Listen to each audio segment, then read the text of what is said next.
कौन सा question number है? 3 का 3, वो कंपाउंड वाला बता दें। एक्सरसाइज 5.3।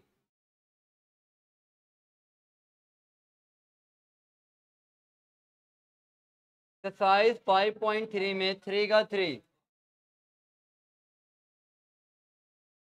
3 का 3 यहाँ ध्यान देना। 3 के 3 में क्या है? Divya deposited ₹1000 at compound interest at the rate of 10% per annum. Divya ने क्या किया है? 1000 रुपये जमा किया है, ठीक है ना। डिपॉजिट कितना किया? 1000। जो डिपॉजिट किया उसको क्या बोलते हैं? प्रिंसिपल। प्रिंसिपल कितना है? ₹1000, ठीक है ना। ब्रेक हो गया आप लोग का, और दे दीजिए 4-5 मिनट। यहाँ देखो,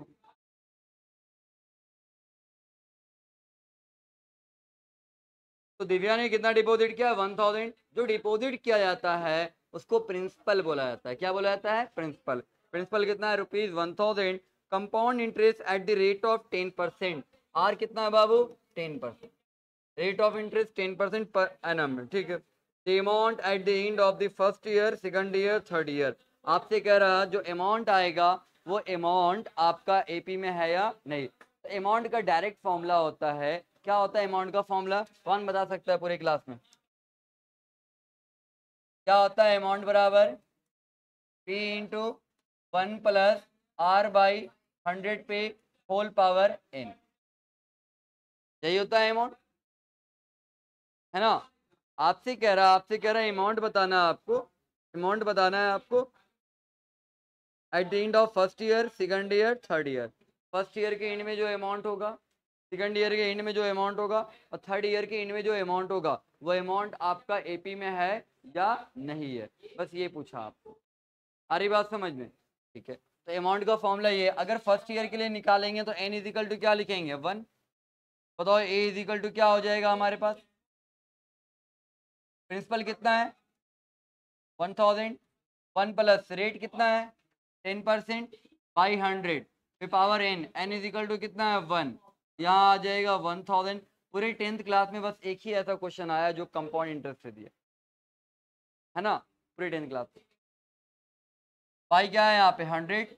अब अगर आप 11th में जाने के बाद कॉमर्स वगैरह लोगे, सीए वगैरह का तैयारी करोगे, तो वहाँ आएगा। सीए फाउंडेशन का जब हम मैथ्स पढ़ाया था तो उसमें ये सब पूरा रहता पढ़ने का, समझ गए।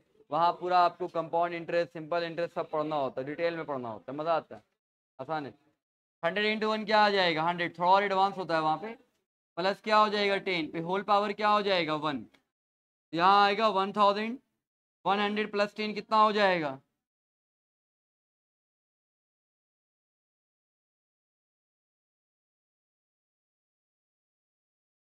100 प्लस 10 कितना हो जाएगा? पाई क्या है? 100। होल पावर क्या है? 1। पावर 1 है, 1 इस पे 1 इस पे रहने दो। 2 जीरो से 2 जीरो क्या हुआ? कैंसिल।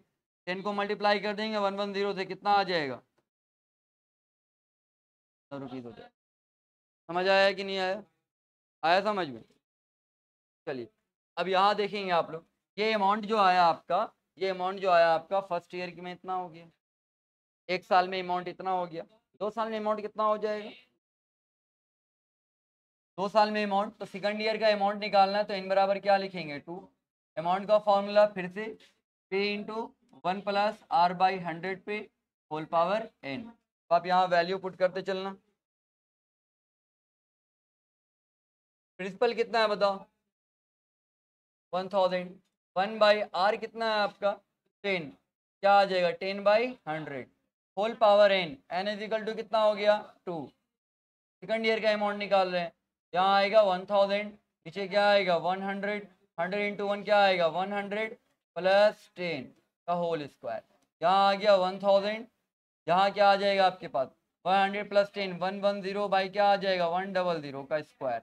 यहाँ आ जाएगा 100 इंटू, यहाँ पे क्या आ जाएगा? 11 का स्क्वायर 121, 0 का स्क्वायर डबल स्क्वायर लग जाएगा, फिर यहाँ 1 पे कितना जीरो हो जाएगा? 4 जीरो हो जाएगा। आई बात समझ में? अब यहाँ पे आपका ये 3 जीरो से ये 3 जीरो क्या हुआ? कैंसिल। 1 जीरो से ये 1 जीरो क्या हो गया? कैंसिल। यहाँ क्या आ जाएगा आपका? 1210। ये इतना रुपीज हो गया, नोट कीजिए आप लोग पहले इसको जल्दी से दोनों को।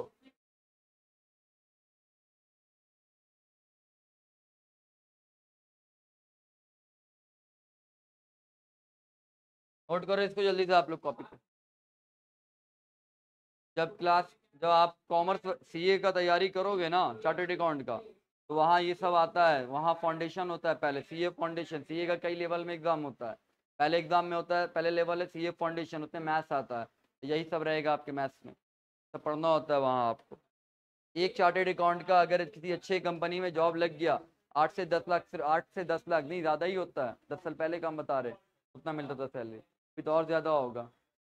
एक कंपनी में चार्टर्ड अकाउंट एक होते हैं, और अगर उसमें आपका जॉब लग गया ना किसी अच्छे कंपनी में, किसी बड़े कंपनी में, है ना, तो वहाँ आपका कम से कम तो आपका 15 लाख, 16 लाख, 17 लाख से कम सैलरी नहीं रहेगा पर मंथ।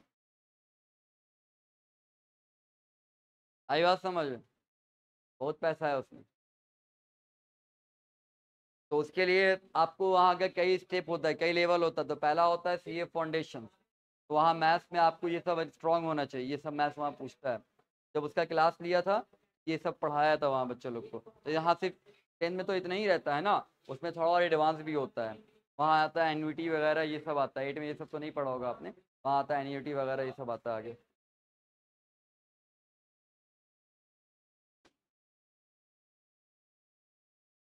हो गया, सेकंड ईयर का निकल गया। एक और निकालना होगा आपको, थर्ड ईयर का। आई बात समझ में? अब देखो, जिसने 11 तक क्यूब याद किया होगा उसके लिए ये क्वेश्चन कुछ भी नहीं है, और जिसने याद नहीं किया होगा 11 तक का क्यूब, अब उसको मल्टीप्लाई करना पड़ेगा, टाइम वेस्ट होगा उसका। लेकिन जिसने याद किया होगा उसके लिए कोई दिक्कत नहीं। आई बात समझ में?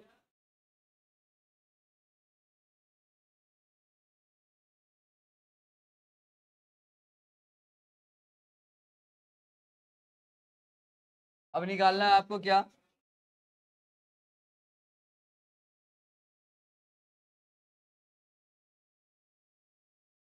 एन इज इक्वल टू क्या है बाबू?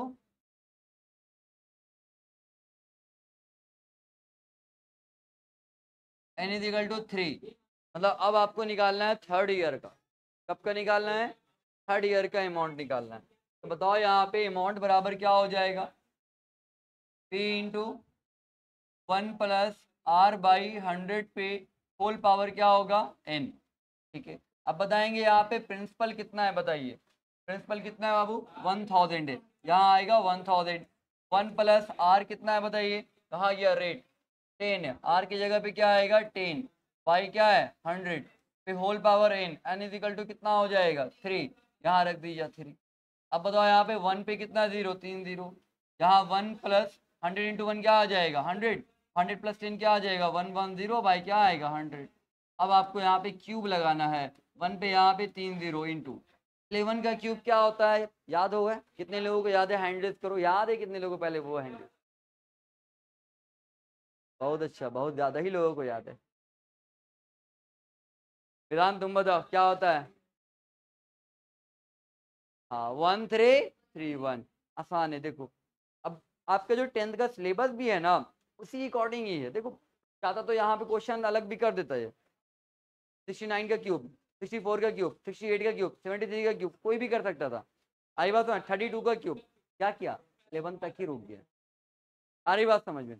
क्योंकि आपके सिलेबस में है कि आप 11 तक क्यूब याद करो, 30 तक स्क्वायर याद, तो सिलेबस के अंडर ही है आपके। ठीक है ना? अगर ये याद कर लेते हो ना, तो सॉल्व करना आसान हो जाएगा, टाइम बचेगा ना। अब देखो, जिस बच्चे को याद है, क्या लिखेगा? 11 का क्यूब 1331। तुमको ये थोड़ी बोला जा रहा तुमको 50 तक क्यूब याद करो, थोड़ी बोला जा रहा। बोला जा रहा आपसे 11 तक क्यूब याद करो।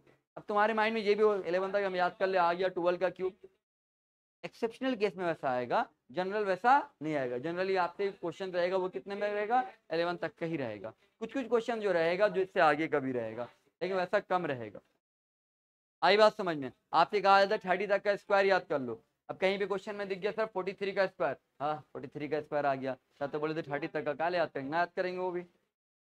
तो 30 तक के स्क्वायर से क्वेश्चन ज्यादा आएगा, उसके बाद वाला जो स्क्वायर वाला क्वेश्चन होगा वो स्क्वायर आपको कम दिखेगा, वो भी रहेगा, नहीं रहेगा तो फिर कैलकुलेशन करने कैसे आएगा? आई बात समझ में? लेकिन 30 तक का ज्यादा, ताकि आपका कैलकुलेशन फास्ट रहे। समझ गया? 11 का क्यूब 1331, और जीरो पे क्या लग जाएगा? 3 जीरो लग जाएगा। यहाँ पे 1 पे कितना? 1, 2 3, 3 जीरो से 3 जीरो कैंसिल, ये 3 जीरो से ये 3 जीरो कैंसिल, क्या आ गया 1331, ये आपका इतना आ गया। अब आप चेक करना है आपको क्या ये तीनों अमाउंट जो आया फर्स्ट सेकंड थर्ड ईयर का, क्या ये एपी में है या नहीं है, चेक आप कर लेंगे। T2 माइनस T1, इसको पहले सजा लो इसके अमाउंट को ऐसे। क्या आया अमाउंट,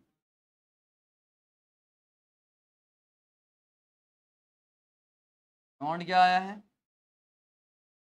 अमाउंट आ गया आपके पास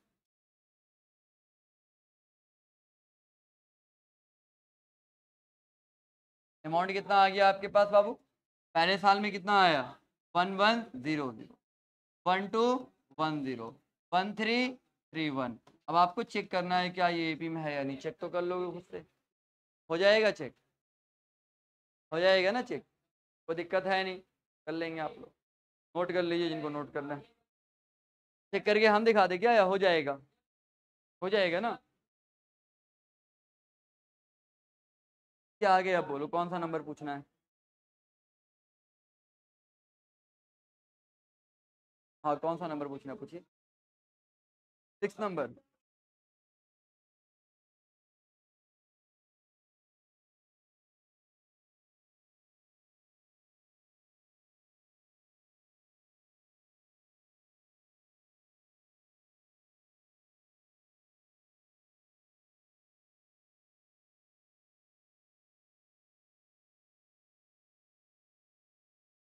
देखो ये फॉर्मूला आपको दिया गया है, ठीक है ना, ये फॉर्मूला दिया गया है, आपका प्रिंसिपल क्या है 1000 है, ठीक है ना। तुम्हारा कहना है कि आप बोले थे अमाउंट का इंटरेस्ट लगेगा, जो नया अमाउंट होगा उसका इंटरेस्ट होगा, उसी का हुआ है, समझे।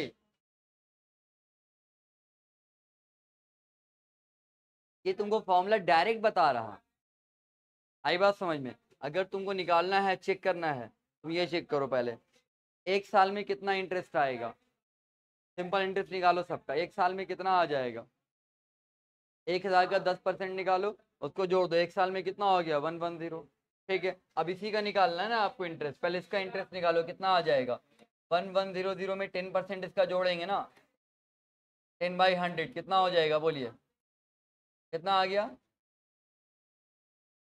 110, इतना आ गया। अब ये इंटरेस्ट उस अमाउंट में जोड़ो कितना आता है 1100 में आप जोड़ दो 110, कितना आ जाएगा 0 हो गया ना, फिर 0 क्या आ जाएगा 0, एक मिनट सर, 0 हो जाएगा, फिर 1 + 0 क्या आ जाएगा 1 हो जाएगा, 1 + 1 क्या आएगा 2 1, देखो ये आ गया कि नहीं आ गया, है ना। तो नए अमाउंट से ही किए ना हम, नए अमाउंट में इंटरेस्ट जोड़ दिए, ये तो फॉर्मूला दिया हुआ ना डायरेक्ट, फॉर्मूला में नया अमाउंट थोड़ी उनको पता चलेगा बार बार। अब आपको एक कंपाउंड इंटरेस्ट दिया हुआ, आपसे कह देगा डायरेक्ट ना 50 साल के बाद कितना अमाउंट होगा, तो 50 साल के बाद कितना अमाउंट होगा, हमको तो प्रिंसिपल ही मालूम है ना, हम तो प्रिंसिपल का सहारा लेके ही बढ़ेंगे ना। अब हम 49 साल का अमाउंट निकालें, उसके बाद 50 साल का अमाउंट निकाले, तो क्या है हमारे लिए पॉसिबल है, नहीं, फिर अब तो वही टफ हो जाएगा। तो ये फॉर्मूला ड्राइव किया गया है, एक एक स्टेप निकाल करके ये फॉर्मूला ड्राइव किया गया है, समझ गए, रिजल्ट वही देगा आपको, आए बात समझिए। चलिए अब कौन सा नंबर, अब क्वेश्चन नंबर क्या 5 का 2, चलिए क्वेश्चन नंबर 5 का 2, क्या है क्वेश्चन, कहता है find out which of the following sequence of, आपसे पूछ रहा है कौन इसमें एपी है, ठीक है ना, for this which are arithmetic progression find out the common, अगर एपी में है, अगर एपी में है तो आपको कॉमन डिफरेंस निकालना होगा, आपसे पूछ रहे से कौन एपी में है, अब अगर एपी में है कोई तो आपको वहां क्या निकालना है, कॉमन डिफरेंस निकालना है, ठीक है ना। 5 का 2 क्या है आपके पास,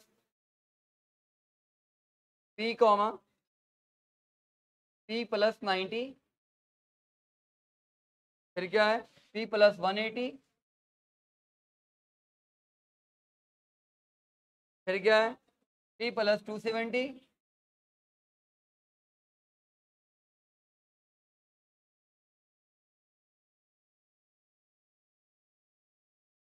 अच्छा यहाँ पे P का वैल्यू भी दे दिया, वाह, आपसे यहाँ पे P का वैल्यू दिया हुआ है, p इजिकल टू क्या दिया हुआ है 999 पे पावर 999। बताओ यार,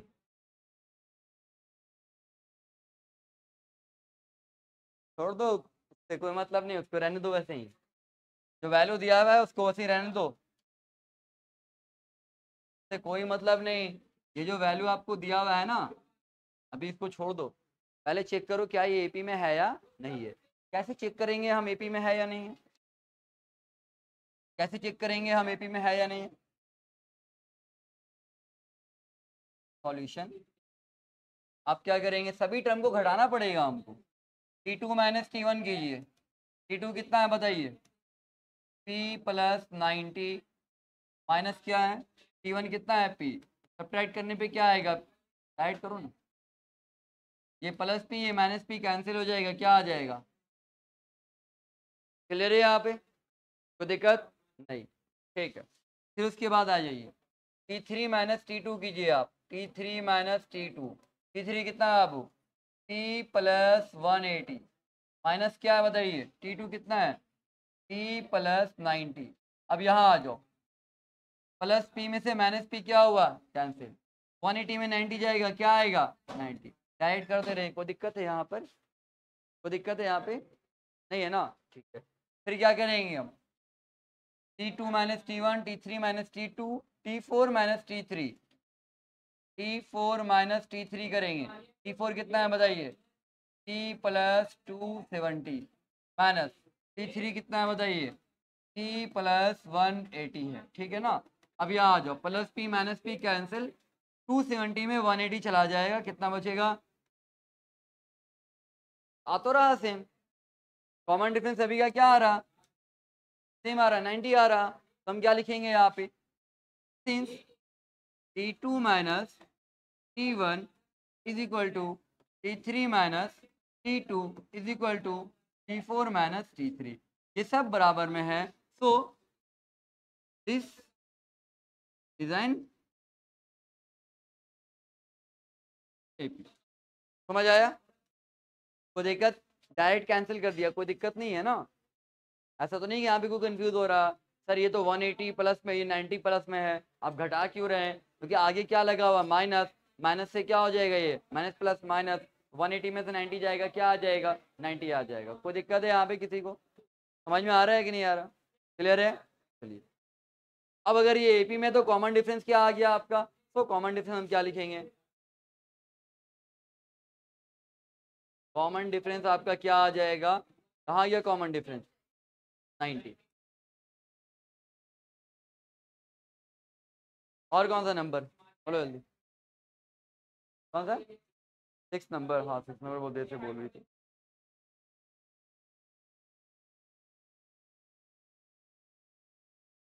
देखो तुम लोग को हम बार बार बोल रहे हैं घर पे सब टाइम दो पढ़ने पे, मैथ्स पे, मैथ पे अगर 3 आवर्स टाइम नहीं दे रहे हो फंस जाओगे फिर तो, 2.5 से 3 घंटा, इससे कम एकदम नहीं करना डेली एकदम, समझ गए ना। देखो याद रखोगे, चैप्टर कोई सब्जेक्ट में नहीं फंसोगे, मैथ में नंबर खराब हो जाएगा, मैथ में ही नंबर खराब होता है, ये आपने सुना होगा, हमेशा रिजल्ट खराब होता है मैथ के ही वजह से होता है, सारी बात समझ में, ना साइंस की वजह से होता है जल्दी, ना सोशल की वजह से, ना हिंदी ना इंग्लिश ना उर्दू, खराब होता है रिजल्ट तो मैथ की वजह से ही होता है, सारी बात समझ में। और जिसका मैथ का रिजल्ट अच्छा हो गया ना, फिर उसका रिजल्ट अच्छा हो जाता है, तो मैथ पे तो 100% एकदम पूरी तरीके से दिल लगा के मेहनत करो सब, एक मौका नहीं देना टीचर्स को नंबर काटने पे, 100 में 100 लाओ, आया 100 में 100 बच्चे का, आई बात समझ में, कोशिश करो कि 100 में 100 आए, एक मौका नहीं देना है, ठीक है ना।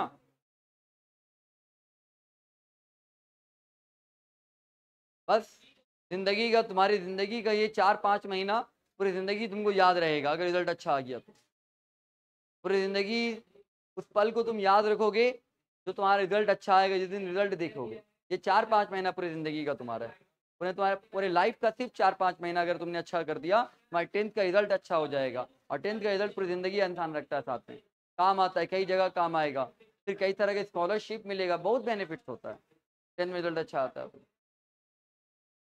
आई बात समझ में, आगे बढ़ जाए।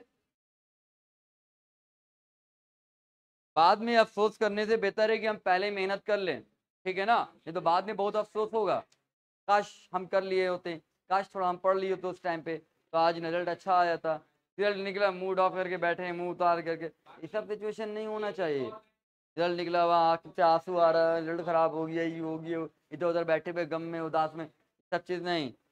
अभी टाइम है तुम्हारे पास, रिजल्ट अच्छा लाओ, काहे नहीं अच्छा आएगा रिजल्ट, मेहनत करो।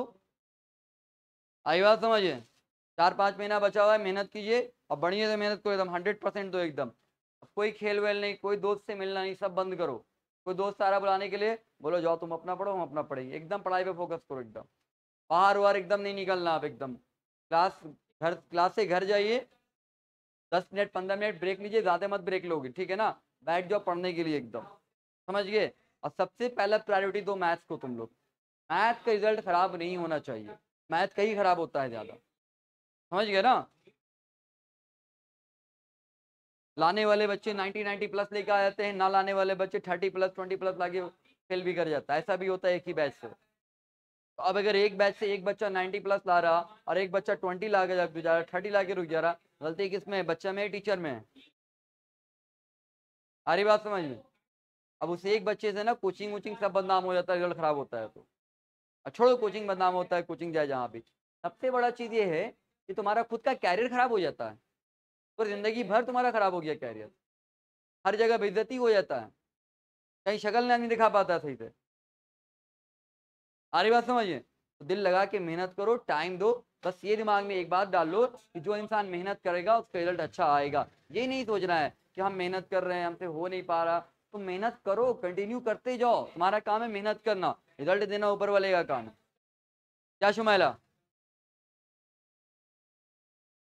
नींद सो रही है।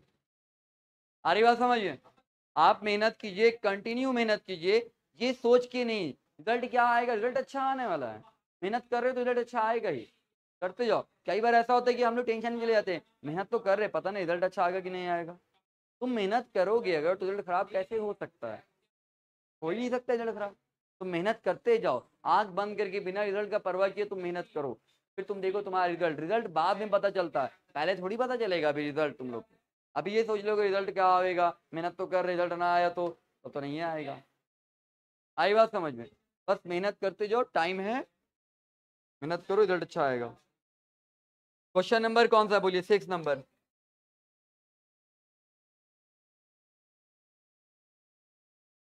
बस याद रखना बाबू, ये टाइम दोबारा जिंदगी में नहीं मिलेगा, जो मौका आपको मिला है इसको हर हाल में अच्छा करना है। क्या दिया हुआ है, टी एन बराबर आपको दिया हुआ है, ए एन लिख लो, हटाओ यार। एन बराबर क्या दिया हुआ है आपको, ए प्लस एन बी। आपसे कह रहा है चेक कीजिए क्या ये एपी में है या नहीं है। ए प्लस एन बी दिया हुआ है, कह रहा है चेक कीजिए क्या ये एपी में है या नहीं है।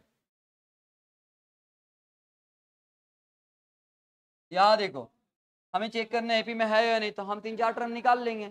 पहले लिखेंगे एन इज इक्वल टू क्या लिखेंगे 1, तो एक एन की जगह पे क्या आएगा 1, ए प्लस एन की जगह पे क्या आएगा 1 इंटू बी, क्या आ जाएगा ए प्लस 1 इंटू बी, क्या आ गया बी। एन के जगह पे 2 लिखेंगे तो क्या लिखेंगे हम, यहाँ क्या आ जाएगा एन की जगह पे 2 आ जाएगा, यहाँ आ जाएगा ए प्लस, यहाँ 2 और बी है तो क्या लग जाएगा 2b। एन की जगह पे क्या रखेंगे 3, क्या आ जाएगा एन की जगह पे 3, यहाँ हो जाएगा ए प्लस, एन की जगह पे 3 रखेंगे ना, यहाँ 3 तो यहाँ भी 3 रखेंगे। 3 टर्म निकाल लिया ही ना फिर चेक करने के लिए एपी में है या नहीं है। आई बात समझ में, 3 टर्म निकाल लिया काफी है। चेक करो यहाँ पे a2 minus a1, a2 minus a1, बताओ a2 का, a2 बराबर क्या है a plus 2b minus a1 बराबर क्या है a प्लस b, क्या आ जाएगा आपके पास, प्लस ए माइनस ए क्या हुआ कैंसिल, 2b में से b चला जाएगा, क्या बचेगा, तो दिक्कत है यहाँ पे, क्लियर है यहाँ पर। फिर क्या करेंगे a3 minus a2, a3 minus a2, कहीं पे कैलकुलेशन में दिक्कत होगा पूछ लेना है, रोक करके वहीं पे पूछ लो कि नहीं समझ में आया, इंतजार मत करने के लास्ट पे पूछेंगे आराम से, वहीं पे रोक लो, सर नहीं समझ आया पे फिर बता दीजिए। आई बात समझ में, किसी को भी कहीं पे भी दिक्कत होगा रोक के पूछ लेना, ठीक है ना। a3 माइनस a2, a3 का वैल्यू क्या है बताइए a प्लस 3b, और a2 का वैल्यू कितना है बताइए a प्लस 2b, फिर यहाँ पे ये प्लस ए और ये क्या हो जाएगा माइनस ए, कैंसिल। ये +3b और ये क्या हो जाएगा -2b, तो 3b में से 2b चला जाएगा, क्या बचेगा b बचेगा। तो बताओ सेम आया डिफरेंस कि नहीं आया। अब अगर डिफरेंस सेम आया तो क्या बोलेंगे, ये एपी में है या नहीं, यहाँ पे लिखना होगा आपको पहले, ठीक है ना। Since a2 minus a1 is equal to क्या आ गया, a3 माइनस a2। अब अगर ये सेम आ गया आपका, कॉमन डिफरेंस सेम अगर आ गया है, मतलब ये आपका ये क्या है, एपी में है ना। क्या आ गया आपका, a3 माइनस a2 और a2 माइनस a1। कई बच्चे को दिक्कत होता है ऐसे में, तो यहाँ पे लिख लोगे साइड में, पहला टर्म आपका क्या है, यहाँ पे लिख लो a प्लस क्या है b, दूसरा टर्म क्या है आपके पास a प्लस 2b, और थर्ड टर्म क्या है आपके पास a प्लस 3b, ऐसे लिख लो तो कोई दिक्कत नहीं है। a2 माइनस a1, a2 में से a1 को घटाया गया b आया, a3 माइनस a2, तो a3 का वैल्यू यहाँ, a2 का वैल्यू यहाँ, घटाया गया क्या आया b। अब अगर ये कॉमन डिफरेंस सभी का सेम आ रहा, सभी का डिफरेंस अगर कॉमन है, सभी का डिफरेंस अगर सेम है, तो हम लोग एक वर्ड यूज कर लेते हैं, कॉमन डिफरेंस सेम आ रहा, गलत वर्ड है ये, कॉमन डिफरेंस सेम आ रहा है, वर्ड कैसे इस्तेमाल किया जा सकता है, सेम आ रहा है तभी तो कॉमन है। हम जब बोल दिया कि कॉमन डिफरेंस मतलब डिफरेंस सेम है, डिफरेंस सेम आ रहा है ये बोल सकते हैं, या डिफरेंस कॉमन है ये बोल सकते हैं, कॉमन डिफरेंस सेम आ रहा, ये गलत वर्ड है ना क्या। सभी का डिफरेंस क्या आ रहा, सेम, सभी के दो कॉन्सिक्यूटिव टर्म का डिफरेंस ऐसे बोलेंगे, सभी के दो कॉन्सिक्यूटिव मतलब दो लगातार टर्म का डिफरेंस क्या आ रहा, सेम आ रहा, सभी के दो लगातार टर्म का डिफरेंस क्या आ रहा, कॉमन आ रहा, सभी के दो कॉन्सिक्यूटिव टर्म का डिफरेंस कॉमन आ रहा, तो ये क्या है, एपी में है। ऐसे नहीं बोलना कॉमन डिफरेंस सेम है इसलिए एपी में है, हम लोग बोल देते हैं ऐसे, डिफरेंस कॉमन आया, डिफरेंस सेम आया, so this is an AP. कितने लोगों को समझ में आया, हैंड रेज करो, आ गया समझ में, कोई दिक्कत किसी को, क्लियर है यहाँ पे, चेक करने आ जाएगा ना कौन एपी में कौन एपी में नहीं है। दिक्कत होता है सीरीज लिख देना, कोई दिक्कत नहीं, सीरीज लिख दो ना, सीरीज लिख दिया करोगे यहाँ, आप सीरीज लिख दो कोई दिक्कत नहीं।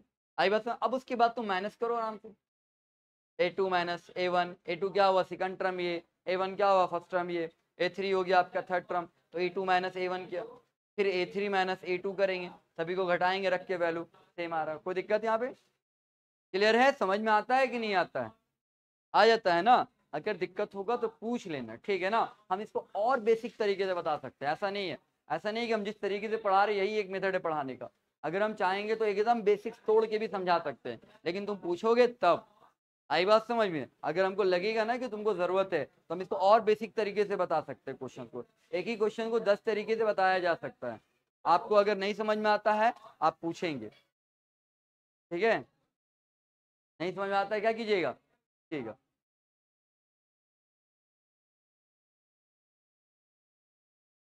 चलिए कब कर देना वापस।